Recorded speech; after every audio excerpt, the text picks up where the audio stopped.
sommes ce soir le mercredi 6 mai et nous allons pouvoir commencer cette nouvelle session sur comment entrer en amitié avec nos émotions avec Frédéric et sur la quatrième partie de bonté fondamentale et conscience. Merci Frédéric. Bonsoir à toutes et à tous. J'espère que vous m'entendez bien avec mon nouveau micro qui doit fonctionner mieux qu'au préalable. Pour commencer cette session sur les liens entre la bonté fondamentale et la conscience et la manière dont cette contemplation de la bonté fondamentale, de notre conscience, nous permet de mieux entrer en amitié avec nos émotions. Je vous propose, comme toujours, de commencer par une courte méditation guidée. Donc, pour commencer, je vous invite à vous assurer que vous êtes dans un espace confortable et que vous êtes confortablement installé sur votre coussin, sur une chaise, dans un canapé, aussi confortable que possible, sachant que le plus important, comme Rinpoche nous le rappelle toujours, c'est de garder le dos droit et souple et les muscles du corps détendus. Je vous invite également, comme le fait régulièrement Rinpoche en cette période particulière, à fermer les yeux pour cette méditation guidée.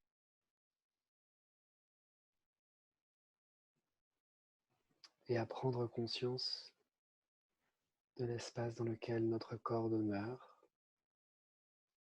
et de l'espace dans lequel nous sommes installés, ce sur quoi nous reposons, sur ce sol qui est pour l'heure l'élément le plus solide qui nous permet de nous asseoir, de marcher, de vivre, de demeurer.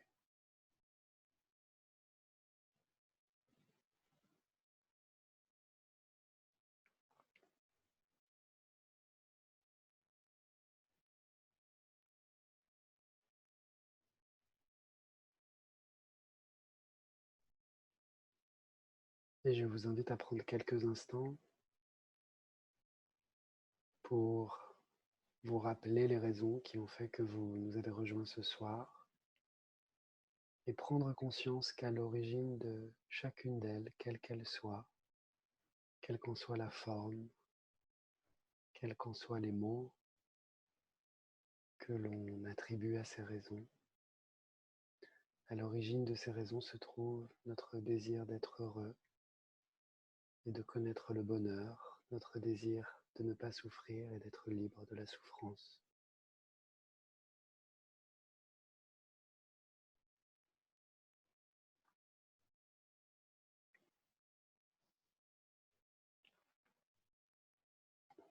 Et que ce désir-là, nous ne l'avons pas créé.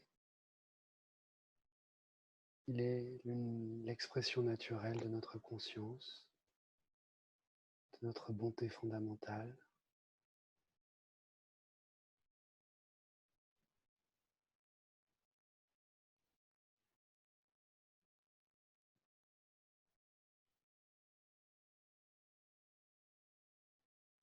Et il suffit simplement de le reconnaître comme étant à l'origine de chacune de nos intentions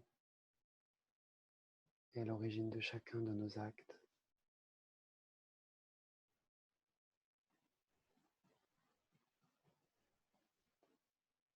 Pour qu'il puisse rayonner pleinement depuis la conscience et dans la conscience.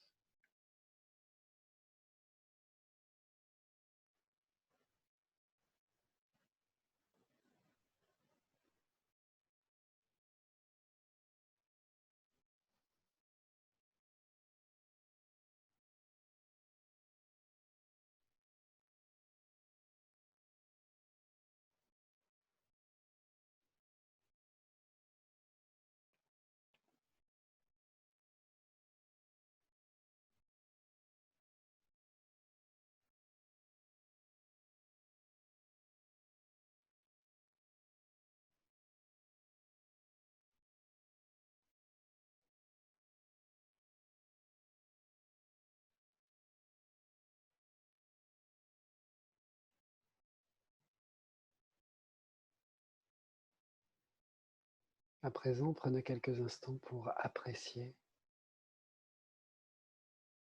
la possibilité que nous avons tous ce soir de reconnaître ce désir en nous.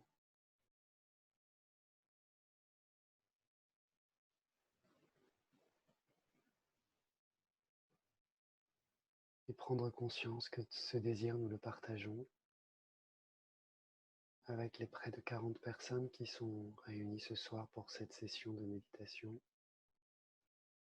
et bien au-delà avec tous les êtres.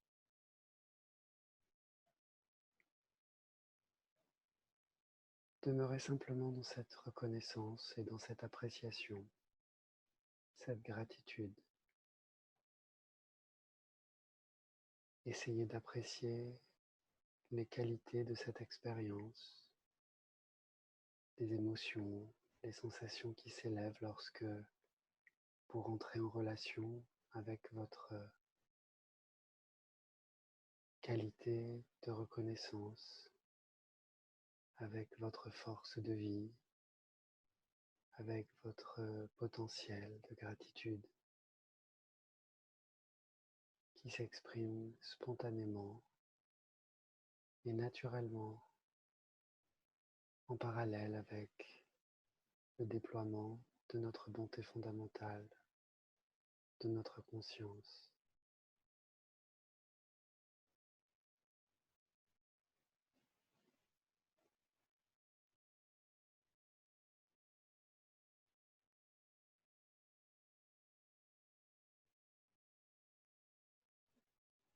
Si votre attention est retenue par une émotion ou une sensation, appréciez la possibilité qui demeure en vous de prendre conscience de cette expérience et de voir cette émotion, de voir cette sensation.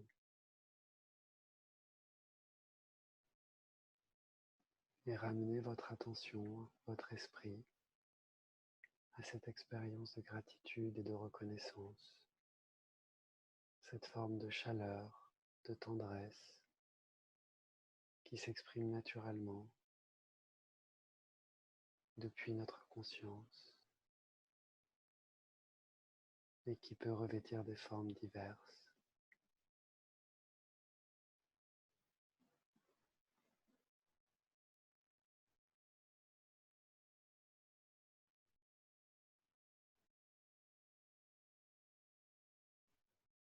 Vous pouvez par exemple sentir plus vivement le souffle passer à travers vos narines et venir remplir vos poumons, gonfler votre ventre. Et tout en demeurant conscient de cette expérience, réjouissez-vous d'avoir la possibilité de faire cette même expérience et au-delà même de reconnaître cette expérience telle qu'elle.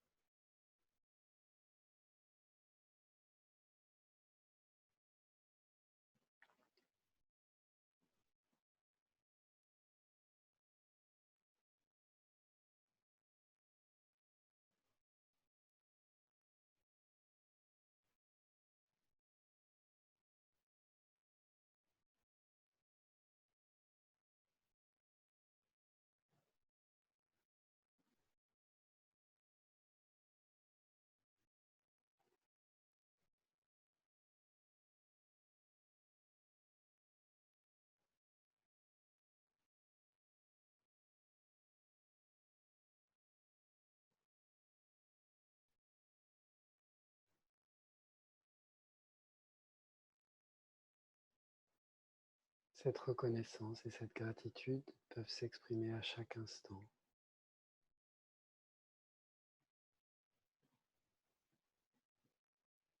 Et se porter sur les infinis détails de nos existences qui viennent nourrir notre vie, construire notre courage, enfler notre cœur.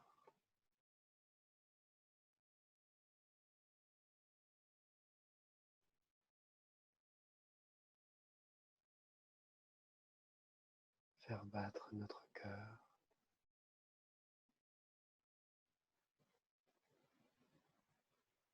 Faire se mouvoir notre sang, notre souffle. Prenez conscience de ces infinies qualités dont nous disposons ici et maintenant.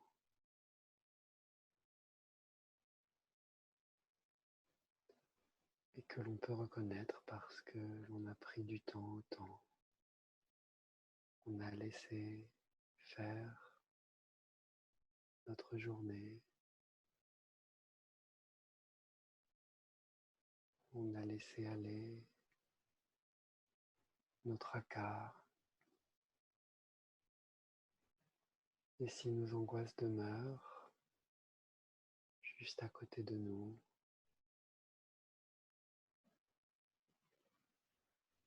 cette gratitude nous permet de les accueillir, de les embrasser sans être dévastés ou débordés.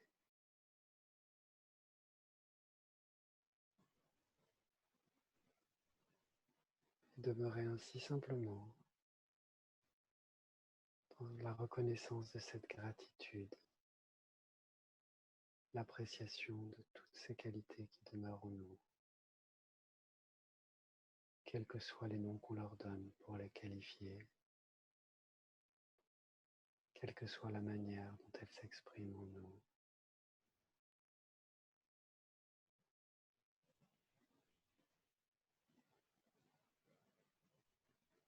Quel que soit leur nombre.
Et à présent, ouvrez les yeux délicatement, doucement, et appréciez le fait de pouvoir voir ce qui se passe autour de vous, en face de vous.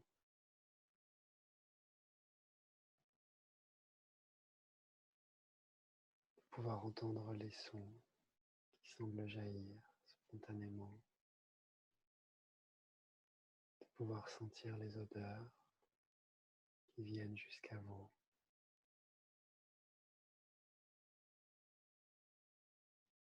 De pouvoir sentir le contact de vos mains sur vos genoux.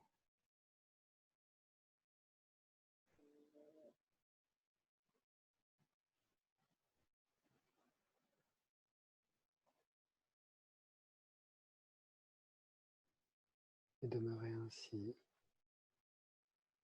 sans rien faire,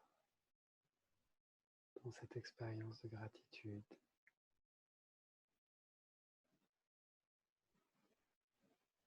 Qui s'exprime dans cette conscience vaste et pure,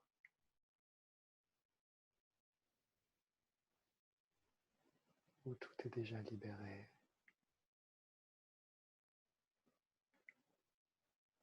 Et d'où peut se développer véritable bonheur.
Voilà, cette méditation guidée est terminée. Donc, comme je le fais toujours, si certains d'entre vous ont des questions sur cette méditation guidée ou des questions plus présentes avant de voir l'enseignement de ce soir, je suis tout prêt à y répondre avec les moyens dont je dispose, évidemment. Et donc, comme le signale Raphaël, vous pouvez lever la main en cliquant sur lever la main et Raphaël vous donnera la réponse, vous donnera la parole, pardon.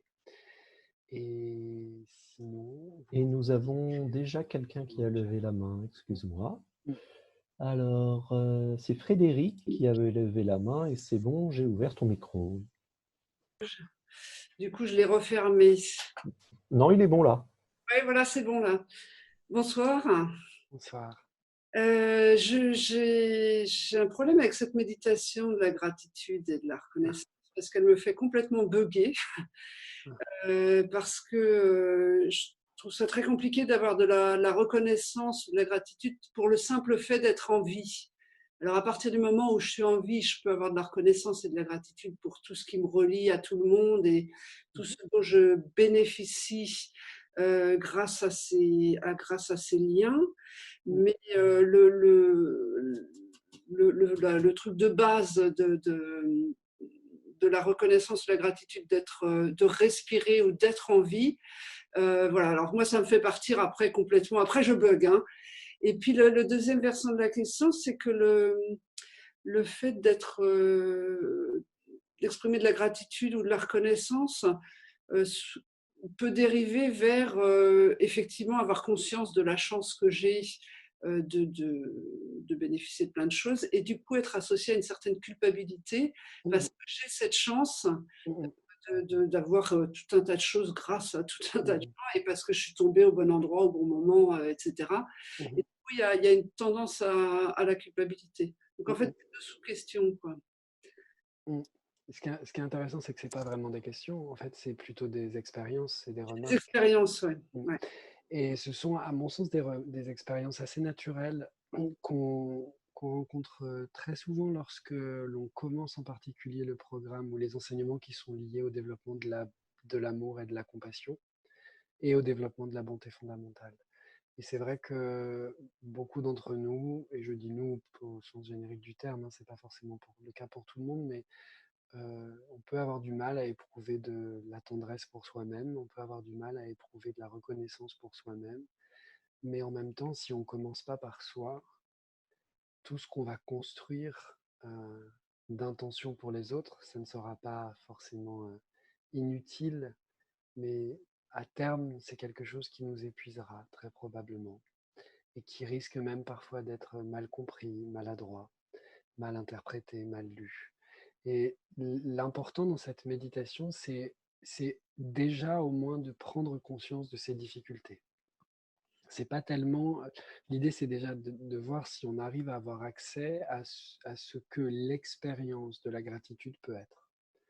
L'expérience de la gratitude, dans ce que j'entends et de ce que tu me dis, l'expérience de la gratitude pour le fait de respirer, ça génère chez toi beaucoup de pensées, beaucoup de réflexions. Donc, tu essayes simplement de revenir à comment se manifeste, enfin c'est le conseil que je peux donner, hein, comment peut se manifester en toi cette expérience d'un point de vue de la sensation et de l'émotion. Et de considérer que chaque fois que tu commences à dire bah, je vais bugger ou j'arrive pas, ce sont comme des pensées qui arrivent et qu'il faut à ce moment-là revenir à nouveau à l'expérience même de respirer, à l'expérience même de sentir qu'on est en vie, et puis par la suite d'arriver à développer un minimum ou un tout petit peu cette sensation et cette chaleur qu'on peut ressentir pour cette expérience d'être en vie et de respirer. Oui, je sais pas si tu me vois là ou pas. Non. Non. En tout cas, merci.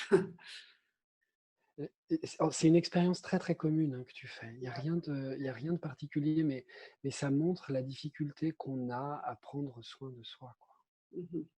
Et c'est pour ça que je commence toujours les méditations et on commence toujours les méditations très souvent. Et c'est vrai que depuis qu'on a engagé ces sessions de méditation dans une situation qui nous conduit à être très souvent face à nous-mêmes, euh, prendre le temps de prendre conscience qu'on a tous ce désir d'être heureux et que c'est pas forcément quelque chose de fabriqué, que c'est quelque chose qui peut être en fait naturel, qui est naturel, c'est déjà faire un pas vers la gratitude. Mhm. Mais Ouais. c'est extrêmement important d'essayer de comprendre que oui, on peut se nourrir de la gratitude qu'on a pour les autres pour avoir accès à cette expérience de gratitude.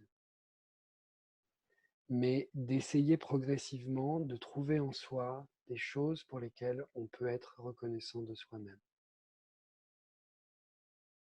Ok, J'espère que merci. ça peut aider. Mais c'est un long entraînement. Mais comme le dit Rinpoche pour toutes les pratiques, hein, il y a des moments, et moi dans mon expérience, quand Mingyur Rinpoche, les premiers enseignements qu'il donnait sur le développement de l'amour et de la compassion, et même avant ça, quand j'ai pu recevoir des enseignements et faire des retraites, il y a des milliers de fois où je me disais, mais ça suffit quoi, arrête de faire semblant, c'est n'importe quoi. Je Mm. parle même pas des méditations spécifiquement bouddhistes sur les guidames quand j'ai pu pratiquer très longtemps et que j'étais avec des camarades et qu'on était engagés dans des grandes pratiques. Et moi, on me disait, oui, j'ai vu Vajradhara, j'ai vu Vajrasattva. Et je me suis dit, j'ai rien vu du tout, quoi. J'ai absolument rien vu du tout. Ou bien d'autres qui me disaient, j'adore la pratique du mantra de 100 syllabes, c'est formidable de réciter ce mantra. J'étais là, mais moi, on ne peut plus, quoi. Il y en a 111 111 à réciter, quoi. Je suis à bout. Mais l'important, c'est, là, je vous le dis pour partager mon expérience, parce que je crois que au moment où je l'ai vécu, je vous assure que c'était pas du tout aussi drôle que je le dis maintenant. Ouais, Mais par contre, je sais qu'il y a une chose qu'il y avait en moi, c'est que j'avais ce désir d'être honnête avec moi-même, mais j'avais aussi ce désir de vouloir. Enfin, je veux dire, je voulais quand même essayer de faire. ouais, ouais. Mais par contre, j'étais honnête avec moi dans ce que je pouvais ressentir. Et je dis pas que ceux qui voyaient Vajrasattva et qui se réjouissaient de réciter ce mantra de 100 syllabes 111 111 fois n'avaient pas d'honnêteté du tout. Mais moi, dans mon expérience, ça me paraissait à 1000 lieues de ce que je pouvais vivre. Et à force d'écouter les enseignements, à force de pratiquer, à force d'écouter les enseignements de Rinpoche, à force de l'avoir aussi, enfin, grâce à la chance que j'ai eue de le traduire beaucoup et d'écouter les conseils qu'il pouvait donner aux uns et aux autres dans ses enseignements, le fait qu'il dise à l'un d'entre eux, qui lui dit que sa méditation est très calme et parfaite, et Rinpoche dit c'est très bien, et celui d'après qui dit ma méditation est chaotique, c'est un cauchemar absolu, et Rinpoche dit c'est très bien. Et en fait, pour moi, c'est le plus clair des enseignements, parce que ce qui est important, c'est la clarté au fond avec laquelle tu es capable de rapporter ton expérience. Parce que Mhm. s'il y a une chose qui est bien présente là, c'est la conscience. Et c'est simplement que c'est à nous progressivement de permettre de faire en sorte que cette conscience, elle fasse rayonner toutes les qualités qui naissent d'elle-même et qui la nourrissent aussi. Ok, merci. Alors, nous avons Annie qui a levé la main et il y a aussi ensuite une question de Rosette dans le chat. C'est bon, Annie? Alors, bonsoir. Donc, dans la continuité de ce qui vient d'être dit, en ce qui me concerne, depuis que j'approfondis avec vous toutes ces notions de bonté fondamentale, dans mon entourage personnel, notamment au travail, j'ai l'impression que je perds progressivement ma capacité de recul vis-à-vis de certaines situations en voulant absolument trouver tout ce qui est du ressort de la bonté fondamentale chez les autres. Et du coup, que je suis peut-être encore plus dans une sorte de naïveté. Une sorte de, je n'ai pas entendu. De naïveté. Ouais. Et que j'ai plus ce recul dans des situations un peu particulières qui peuvent être peut-être conflictuelles. Je veux absolument trouver la bonté fondamentale dans l'autre et c'est presque au détriment de ce que je ressens. C'est difficile à exprimer. Enfin, je comprends très bien. On dialogue parce que j'ai beaucoup de mal à dire ce que je ressens. Je comprends. Mais du coup, j'en souffre. En fait, je crois que ce qui est important, c'est lorsqu'on essaye d'appliquer les enseignements dans la vie quotidienne, la chose la plus importante, quand on commence à rencontrer des difficultés avec tel ou tel type d'enseignement qu'on essaie d'appliquer, c'est de revenir à l'un des enseignements fondamentaux de Mingyur Rinpoché, c'est-à-dire conscience ouverte. C'est la clé de toutes les méditations. C'est l'origine et le fondement de toutes les méditations. À la maison, n'hésitez pas à prendre un peu de temps pour générer un petit peu cette contemplation de la bonté fondamentale, peut-être 2, 3, 4 minutes. Aujourd'hui, on l'a fait un petit peu longtemps parce que je pensais que c'était intéressant d'explorer justement les émotions et les sensations que ça pouvait libérer et générer, par exemple. Mais dans la vie quotidienne, je crois, enfin, Rinpoche le dit toujours, hein, dans la vie quotidienne, c'est soyons présents, conscience ouverte, une fois, une heure après, conscience ouverte, 2 fois, etc. De sorte que on ne cherche pas à identifier forcément chez l'autre quelque chose de particulier, mais plutôt on essaye d'être présent et conscient à l'autre. Et le soir ou le matin, on peut simplement revenir sur sa journée ou anticiper sur sa journée et générer cette idée et voir d'ailleurs comment elle se manifeste dans notre expérience que la bonté fondamentale est une qualité partagée par tous. Oui. Est-ce que je suis clair? Donc, mon conseil il est d'appliquer dans la vie quotidienne les enseignements que Rinpoche nous donne d'appliquer, c'est-à-dire simplement ramener l'esprit à la conscience ouverte. C'est en fait la seule chose qu'on a à faire dans la vie quotidienne. À partir du moment où on aura développé une familiarité avec cette conscience ouverte et avec notre capacité à poser notre esprit sur un support, par exemple, alors petit à petit va se développer, presque malgré nous, quelque chose qui est consubstantiel à la conscience et qui est la bonté fondamentale. Et c'est la raison pour laquelle, en fait, les enseignements sur la bonté fondamentale, dans l'enseignement de Rinpoche, dans les enseignements de Mingyur Rinpoche, dans d'autres enseignements, ce n'est pas le cas, hein, mais dans les enseignements de Rinpoche, ils sont abordés principalement dans le programme Joie de vivre 2, qui porte sur le développement de l'amour, de la compassion, de la joie et de l'humanité. Parce que le programme Joie de vivre 1 est celui qui nous permet déjà de nous familiariser avec la conscience. Oui. Voilà. En fait, je ne sais pas si... Moi, j'ai l'impression que ça me fait perdre un discernement.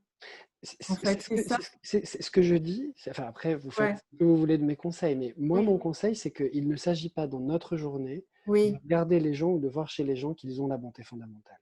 Dans notre journée, il s'agit pour nous d'être présents à la situation. C'est tout. D'être présent. C'est ce que nous dit Rinpoche. Oui. Voilà. Pas plus ni moins. Oui. Et le fait d'être présent, de demeurer dans la conscience ouverte, quelques instants, fréquemment, au fur et à mesure de la journée, Oui. va nous permettre d'avoir l'espace nécessaire, mais qui n'est pas une distance ou un recul, mais qui n'est pas non plus une adhésion aveugle, mais qui est un espace qui nous permet d'être ouvert à ce que l'autre peut être, quel que soit ce que je peux moi penser de l'autre. D'accord. Donc le conseil que j'aurais à donner dans ce Oui. que j'entends de ce que vous dites, puisque ça semble difficile parfois, c'est dans la vie quotidienne, au travail, ponctuellement, aussi régulièrement que C'est possible, clair. conscience ouverte. Je pense que C'est c'est tout. ce qui me manquait en fait du coup. Voilà. Parce que Et de temps en et la méditation qui est reliée à la gratitude, à la limite, c'est peut-être pas nécessaire pour l'instant de la faire. Simplement, quand vous méditez sur le coussin, avant de, par exemple, méditer sur le souffle, oui. Prenez un tout petit temps pour vous relier à ce désir d'être heureux. Et c'est tout. Mhm. Et naturellement, les choses, elles vont s'installer tranquillement. Merci Frédéric. Merci. Alors, nous avons désormais deux questions dans Il y le avait la chat. question de Rosette. Celle de Rosette et il y a une question d'une autre amie. Donc, tu veux la lire, Raphaël? Je t'en prie. Ok, vas-y. Alors, quand on parle de gratitude, je ressens de la gratitude pour ces sessions, mais pas tellement pour le fait d'être en vie. Est-ce que cette gratitude est valable pour cette méditation? Toutes les gratitudes sont valables. Et a priori, ressentir de la gratitude pour cette session ne peut se faire que parce que vous êtes en vie, Rosette. Donc, c'est une bonne nouvelle. Et c'est un bon début. Dans un des enseignements que Rinpoche donne sur l'amour pour un être cher, sur comment développer l'amour pour un être cher, je me souviens qu'il avait, il avait parlé des petits chiots, parce que l'image, enfin, en tout cas pour moi, l'image du petit chien, ça génère une chaleur incroyable. J'ai beaucoup d'affection pour les chiens de manière générale, parfois plus que pour certains humains, mais pour les petits chiens, c'est tellement mignon que ça génère une forme de chaleur. Et en fait, l'idée, c'est de se relier à une expérience qui amène cette chaleur-là et de voir comment on peut, cette expérience-là, cette chaleur-là, la tourner vers soi-même et essayer de la développer vers soi-même.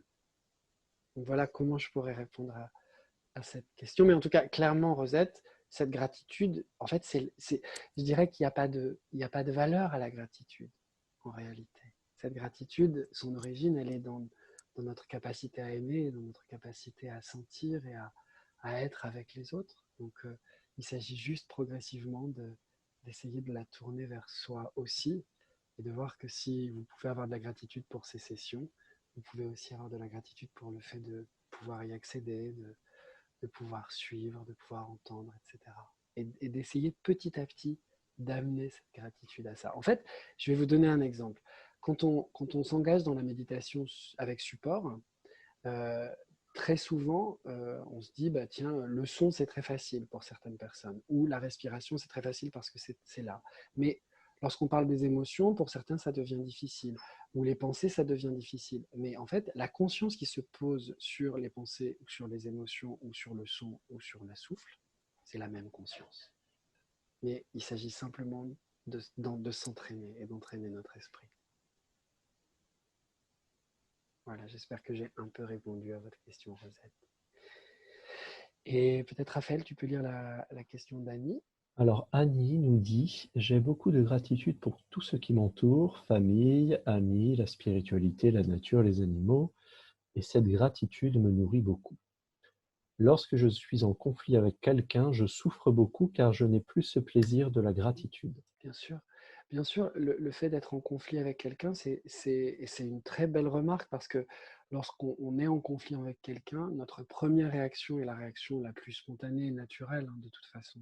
C'est en réalité d'être coupé, de se couper. Rinpoche utilise très souvent cette image des liens qui nous attachent, qui nous enserrent en fait. Là où on devrait progressivement essayer d'abord d'accueillir ce qui est ce conflit en fait. Et donc, le seul travail qu'on a à faire, mais ça prend beaucoup de temps, c'est déjà de se réjouir de pouvoir éprouver de la gratitude pour la nature, pour les animaux, pour nos amis, pour notre famille, et progressivement, petit à petit, d'essayer de voir comment ça se passe lorsque j'essaye de ressentir de la gratitude pour quelqu'un avec qui je suis en conflit. Et il ne s'agit pas de créer une sorte de fausse gratitude, mais simplement d'observer lorsque on déplace cette gratitude vers une personne avec qui on est en conflit. Et ça, c'est évidemment toute la progression et toute la difficulté du programme que Rinpoche enseigne lorsqu'il enseigne le programme Joie de vivre 2 sur l'amour, la compassion, la joie et l'équanimité. Voilà. Donc c'est une expérience tout à fait normale et c'est une belle remarque parce que ça rend bien compte de ce que l'on vit en fait. On a tendance à compartimenter nos sentiments, à fragmenter nos existences, à fragmenter nos émotions, à régler ou à légiférer autour de nos vies et de nos organisations, et à ne pas imaginer une seule minute que la personne avec qui on est en conflit, on peut aussi entrer dans une autre relation avec elle que celle de la force, de, de, de la colère, euh, du désir d'avoir raison, du désir de pouvoir. Mais il s'agit pour nous de déconstruire petit à petit cette habitude-là. Et pour déconstruire cette habitude, il faut déjà développer cette gratitude pour soi, puis pour les êtres qui nous sont chers, et puis petit à petit pour les êtres avec qui on a des difficultés. Et à la fin, vous verrez, en fait, il n'y a plus jamais, il n'y a pas vraiment grand monde avec qui on a des difficultés.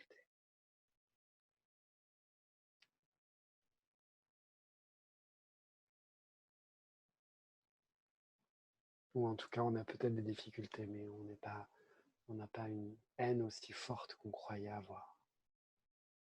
Et ça, je crois que c'est le plus important. On est beaucoup plus doux qu'on ne croit.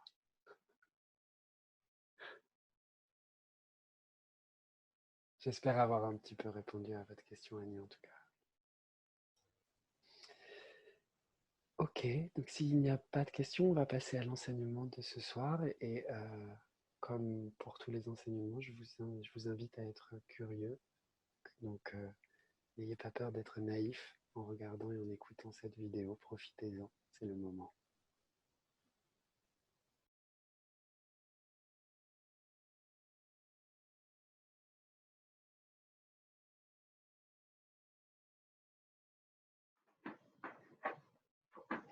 Okay, now we're going to practice this together. So please keep your spine straight and relax muscles in your body. First, please close your eyes.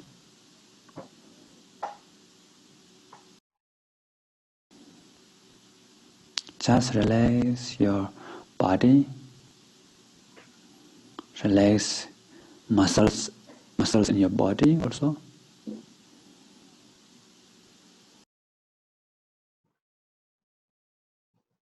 Now slowly open your eyes and watch whatever arises in your mind. Anything. Form, sound, smell, taste, sensation, thought, emotion, anything. Just watch.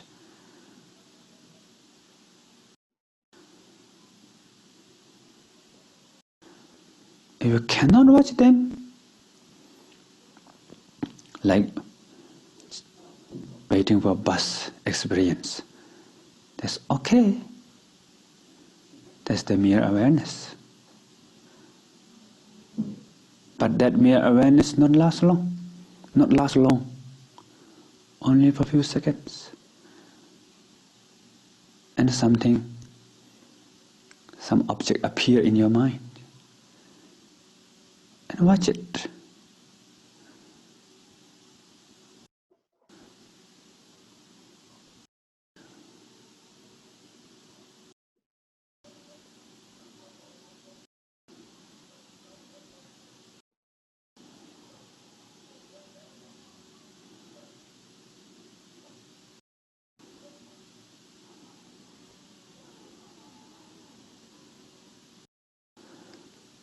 Don't judge all these thoughts and emotions.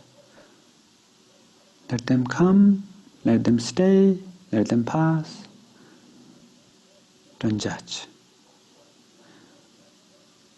But if you judge, also okay. Accept. Judging is also part of thought and emotion. So let them come, let them stay, let them go.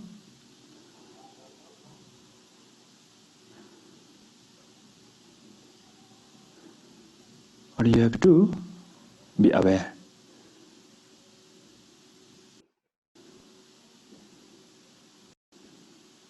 Be present.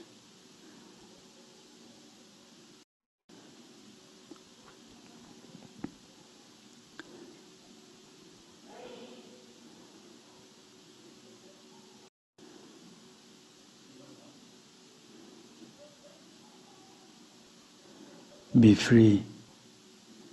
Awareness is real freedom.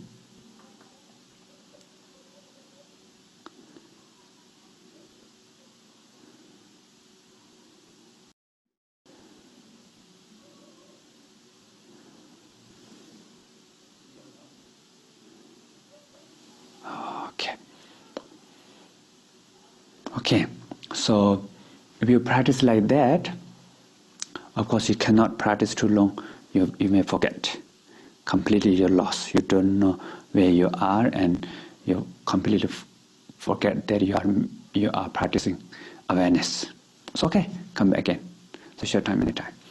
So if you do like this, then eventually you will see awareness more clear, more vivid, and this thought, emotions cannot bother you. So you will see awareness with emotion. You will see awareness with anger. You will see awareness with dullness, feeling of boring. You will see awareness with boredom, with depression, with panic, with destructive thoughts. The destructive thoughts look like very strong, but essence of this destructive thought is awareness. So, space is always free. Likewise, awareness is always free. The cloud cannot obscure space, cannot block space, space cannot be polluted whatsoever. So awareness cannot be polluted by thought, emotions. Monkey mind cannot change awareness. So it's always pure, always free, and that is the real happiness. The happiness which can develop within you. Yeah. So that is the one of your innate quality, what we call basic goodness. So that's the one of the most important quality of our basic goodness. That's our true nature, our real nature. So I hope you get the glimpse of it, and this because I kind of introduce you, so it will it will change your view. Change the view of the awareness. So then after this, if you practice meditation, the meditation will be different than before. So now you already understand the most important part of the joy of living level 1. Joy of living level 1. The essence of joy of living level 1 is awareness. So if you know this, then you know all the meaning of joy of living level 1. So now you don't have to join the joy of living level, Just listen to this and finish. I'm just kidding. You should go. Why? Because then you become more clear and and you know how to practice with form, sound, smell, taste, all these things, it will be good. So that's all now. Finish. Thank you.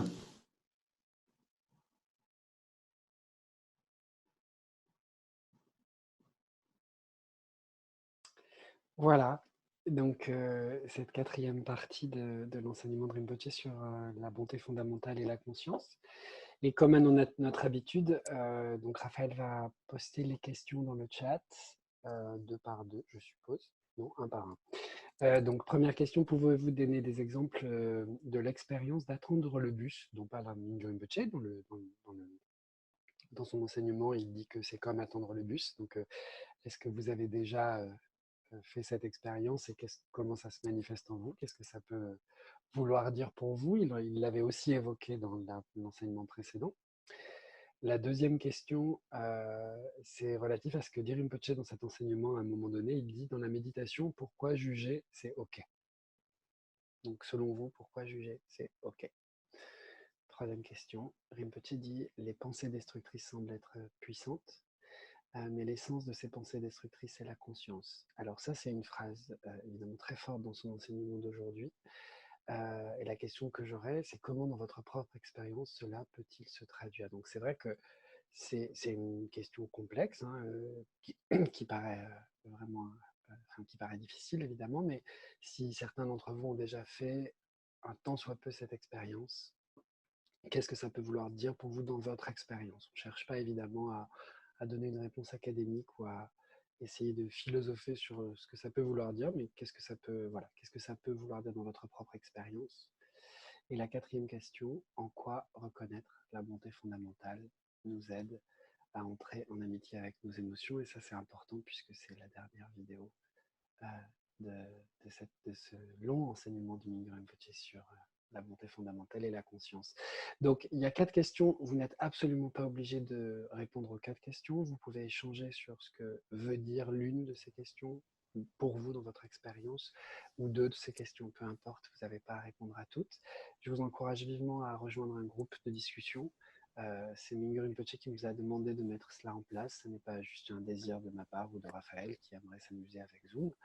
Mais nous faisons aussi ces groupes de discussion lorsque l'on organise des sessions dans notre salle à Paris, ou enfin, dans la salle que l'on loue à Paris, ou lors des retraites qui sont guidées même par Mingyur Rinpoche.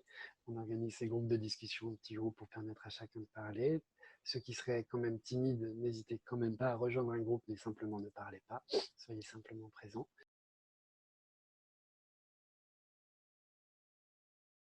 Voilà, je pense que tout le monde est de retour, Raphaël. Oui, c'est bon, toutes les salles sont fermées. Plus personne n'est coupé Donc, de nous. il nous reste une dizaine de minutes, puisque le temps passe très vite et que cette vidéo est un petit peu plus longue. Et puis c'est vrai qu'on a beaucoup échangé au sujet de la méditation guidée, et je pense que c'était important. Donc si quelqu'un a envie soit de partager ce qui a été dit dans son groupe, soit de poser une question particulière, qu'il n'hésite pas ou qu'elle n'hésite pas à lever la main sur Zoom, en cliquant sur lever la main, ou à poser sa question dans le chat.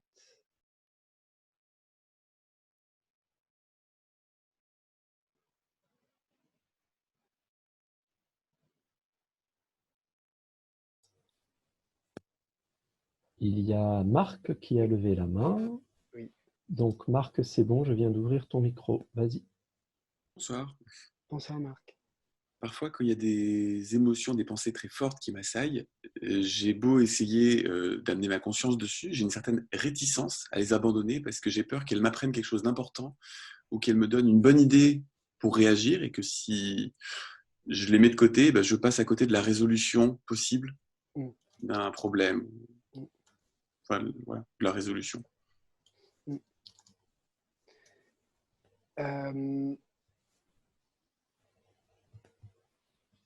Déjà, le fait le fait de se dire que l'émotion peut être utile, c'est déjà avoir procédé à une forme de transformation de l'émotion. Donc c'est déjà, je dirais, une première étape de transformation. puisque d'une certaine façon, en éprouvant une forme de réticence à l'abandonner, on se dit qu'on va pouvoir, d'une certaine manière, apprendre quelque chose d'elle. Donc c'est déjà, je dirais, un processus de transformation qui s'opère dans notre relation à l'émotion. Par contre, ce qui peut être intéressant, c'est dans le cadre de la méditation, c'est d'explorer cette sensation de réticence à abandonner l'émotion. Parce que très souvent, c'est pas parce qu'on se dit que l'émotion va nous apprendre quelque chose qu'on est réticent à l'abandonner, mais c'est plus parce qu'on est habitué à vivre avec elle et que l'abandonner nous donne la sensation de perdre quelque chose. Et donc, ça peut être intéressant d'explorer cette réticence-là dans le cadre de la méditation. Merci beaucoup. J'espère que c'est clair, en fait, je sais pas. Ah oui, oui. Cette réponse me plaît beaucoup. Merci. Alors, plus personne ne lève la main, mais on a eu 3 petites questions dans le chat. Alors, il y en a une de Pascal. Comment la conscience est-elle l'essence des pensées destructrices? C'était ça la question que vous deviez... C'est la question à laquelle vous deviez répondre, c'est pas moi. Mais je sais bien que c'est difficile. Mais bon, pour le coup, même si j'invente parfois des choses, j'essaie de ne pas trop inventer des choses quand même, mais là, pour le coup, Rinpoche le dit. Et donc, la question, c'était de savoir comment on peut arriver, nous, à se relier à cette expérience-là. Dans quelle mesure l'essence des pensées destructrices, perturbatrices, ça pourrait être aussi la conscience. En réalité, c'est de la même manière que le désir d'être heureux, que la bonté fondamentale, que la joie, que l'amour, ou parfois on ne se pose pas la question que leur essence même, c'est la conscience. De la même manière, les pensées destructrices, elles jaillissent et elles naissent de la conscience, et elles s'évanouissent et se dissolvent dans la conscience. Et donc, l'idée, elle est d'arriver à contempler cette proposition de Mingyur Rinpoche, que l'on considère comme étant un enseignement, on va dire que c'est une forme d'enseignement à l'expérience, et de voir dans notre expérience comment ça se manifeste. Et comment ça se manifeste en réalité? Ça se manifeste dans la méditation guidée, lorsque on parvient à d'abord laisser l'esprit demeurer dans la conscience ouverte et à prendre pour support une émotion destructrice ou perturbatrice, parce que j'aime pas trop le mot destructrice, mais perturbatrice, puisque c'est aussi un exercice qu'on peut faire et qu'on a déjà fait, et puis à laisser son attention portée sur cette émotion perturbatrice, puis à nouveau, laisser l'esprit demeurer dans la conscience ouverte. Et si on est attentif à ce processus-là, d'où vient cette émotion perturbatrice? Elle ne vient de nulle part que de notre conscience. Et donc, certes, on n'a pas immédiatement la conscience de l'origine même de cette émotion perturbatrice, mais progressivement, lorsqu'on chemine sur le chemin, ou lorsqu'on avance sur le chemin plutôt, lorsqu'on a parcouru le programme Joie de Vivre, et je le dis en suivant les programmes de Rinpoche, mais on pourrait très bien dire d'une autre manière pour ceux qui n'ont pas suivi ces programmes, mais de dire lorsqu'on est déjà parvenu à calmer notre esprit, puis qu'on a ouvert son cœur, alors on va commencer à développer la sagesse. Et développer la sagesse, ça veut dire utiliser ce qu'on appelle la vision pénétrante, ou une contemplation, une analyse plus fine dans la méditation sur l'origine même des pensées, l'origine même des émotions, l'origine même des sons, des formes, etc. Et d'arriver à remonter à l'origine même de tout cela et de voir l'expérience qui se passe lorsque, au sein même de la méditation, on se livre à ce type d'introspection. Mais ce type d'introspection, on n'y arrive que lorsqu'on a déjà pratiqué un peu la méditation, qu'on a déjà réussi à stabiliser son esprit, dans une certaine mesure évidemment, et qu'on a commencé aussi à ouvrir son cœur, parce que c'est extrêmement important de s'engager dans ces pratiques-là avec ouverture, calme et avec tendresse et douceur. Voilà, j'espère, Pascal, que j'ai pu répondre. Mais en fait, c'est une invitation à prendre conscience quand on fait cette expérience de l'essence, de la conscience comme étant l'essence des pensées perturbatrices, à chaque fois en réalité qu'on médite sur le coussin et qu'une émotion apparaît. Merci. Alors, il y a ensuite la question d'Annie qui demande « Pourriez-vous nous rappeler l'expérience d'attendre le bus ?» Eh bien, c'était exactement la question que je vous posais. Décidément, non, je plaisante.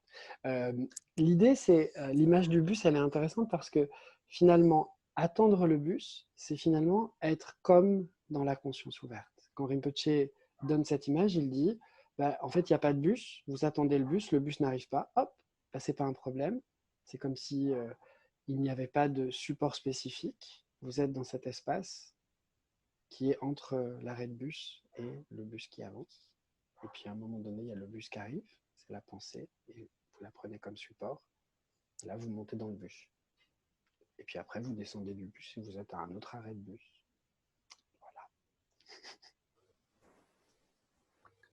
J'espère que c'est clair. Alors, il y a une question de Frédéric et ensuite il y en aura une de Philippe. L'essence des pensées destructrices est la conscience, 3 points d'interrogation. C'est ce que je crois que je viens d'y répondre en fait. Oui, dans la question à Pascal. Voilà. La question n'est pas de savoir si on est d'accord ou pas d'accord en réalité. La question, elle est de savoir, finalement, on est invité à réfléchir à ce qu'on fait sur le coussin ponctuellement à travers ces enseignements de Mingyur Rinpoche, mais ça ne doit en rien nous empêcher de nous asseoir et de méditer. D'accord, je suis rassuré Frédéric, merci beaucoup. Alors la question de Philippe, vas-y. Comment expliquer le fait que de se placer sur une émotion génère un espace dans la conscience? Ok.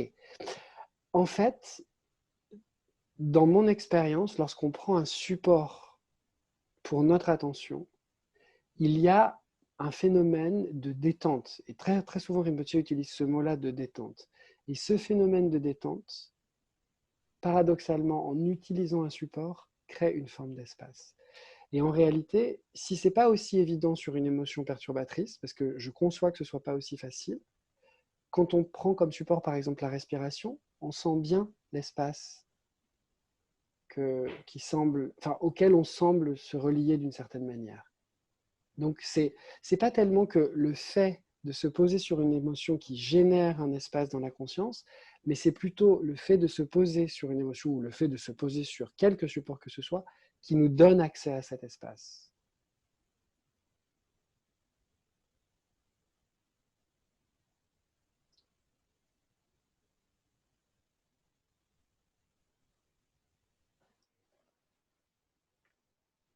Pas d'autres questions dans le chat et pas de main levée pour le moment en tout cas.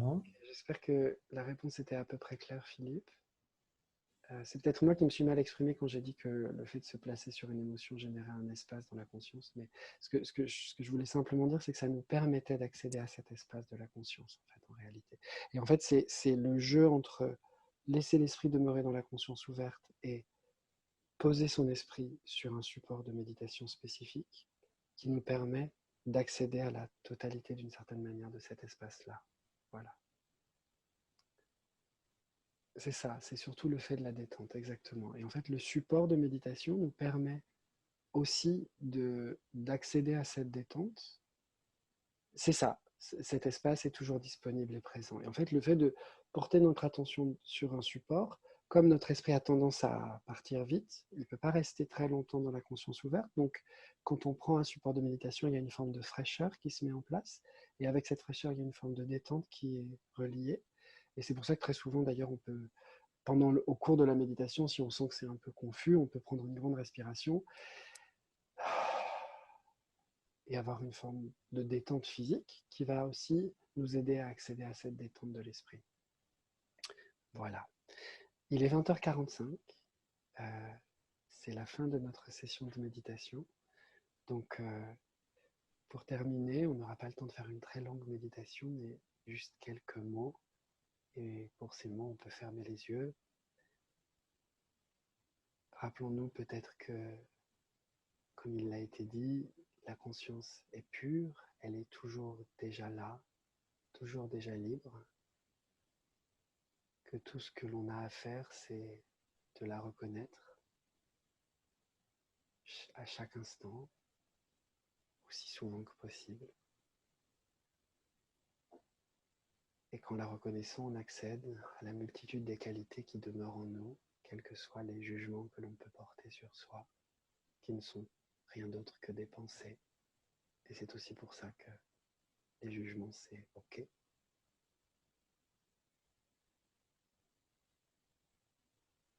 Et prenons simplement quelques instants pour faire le souhait que cette pratique que l'on a réalisée tous ensemble, cet échange que l'on a réalisé tous ensemble, puisse nous aider à mieux vivre, à mieux être bénéfique à nous-mêmes d'abord, pour être bénéfique aux autres, et peut-être à tous ceux que l'on ne voit pas, que l'on ne voit plus, qui sont au-delà même de ce qui nous semble visible et invisible.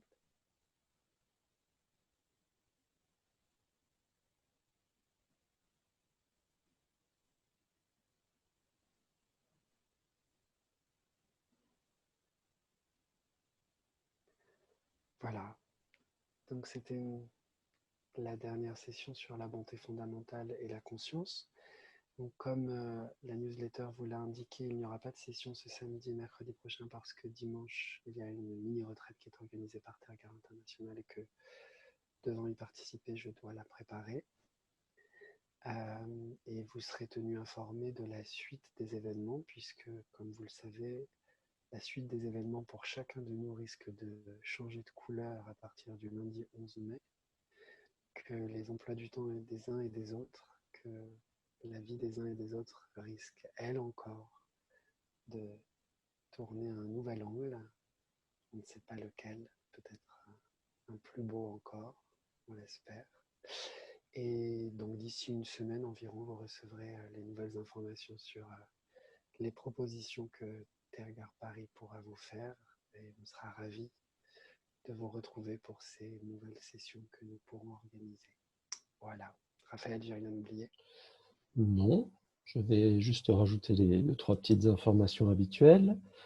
Vendredi à 19h, je vous mets le lien sur notre chaîne YouTube. Vous pourrez profiter d'une nouvelle méditation guidée.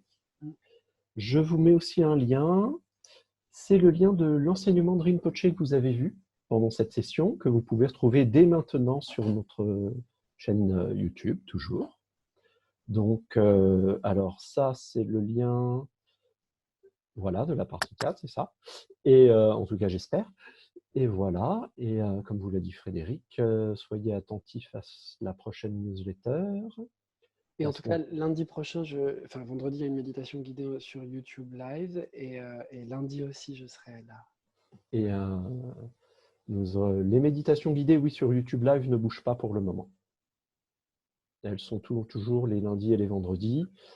Voilà. Et voilà, je pense que nous avons là toutes les informations. Newsletter à venir, soyez attentifs. D'ici une semaine, pas probablement mardi ou mercredi prochain, mais pas avant. Voilà, et d'ici là, je vous garde tous dans mon cœur. Je vous dis combien c'était merveilleux de vous avoir ce soir. J'aime beaucoup le mercredi soir. Je me réjouis toujours de cette session. Et je sais que je vais sortir de cette salle, qui est en fait ma chambre, avec beaucoup de joie et un grand sourire. Et tout ça, c'est grâce à vous. Alors demain matin, quand vous vous réveillerez, vous pourrez vous dire qu'il y a quelqu'un qui éprouve de la gratitude pour vous, et c'est moi. Et n'oubliez pas qu'en respirant à chaque instant, vous êtes libre de tout. Voilà. Bonne nuit à tous et à bientôt.